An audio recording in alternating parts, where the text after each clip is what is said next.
এবং তার প্রতিটি কথার মধ্যে আমরা সেই বিষয়টা দেখতে পাই যে গণতন্ত্রের প্রতি তার যে আস্থা, তার যে অনুরাগ, এবং তিনি যে বিশ্বাস করেন যে গণতান্ত্রিক ব্যবস্থা ছাড়া কোনো ব্যবস্থাই ঠিক সেইভাবে আপনার রাষ্ট্রের উপকার করতে পারে না।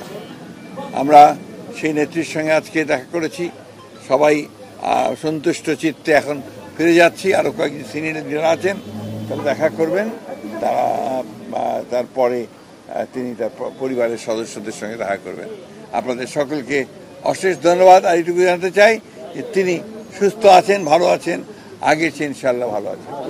আমাদের নেত্রী, যাকে কেন্দ্র করে আমরা দীর্ঘকাল রাজনীতি করেছি এবং অনেক সফলতা অর্জন করেছে বিএনপি তার নেতৃত্বে, যিনি বাংলাদেশের রাজনীতিতে গুণগত পরিবর্তন এনেছেন, সেই নেত্রীর সঙ্গে যখন আমরা কথা বলি আমাদের স্বাভাবিকভাবেই আমরা নতুনভাবে অনুপ্রাণিত বোধ করি এবং গণতন্ত্রের প্রতি তার যে অবিচল আস্থা, সেই আস্থা তিনি সবসময় প্রকাশ করেন। হাসপাতাল থেকে কারাগার বাসায় যখন ফিরেছেন, গৃহবন্দী থেকেছেন, তখন আমরা তার সঙ্গে ঠিক সেইভাবে দেখা করতে পারিনি। পরবর্তীকালে যখন তিনি মুক্ত হয়েছেন তখন আমরা তার সঙ্গে এই ঈদের দিনে আমরা তার সঙ্গে সৌজন্য সাক্ষাৎ করতে আসি।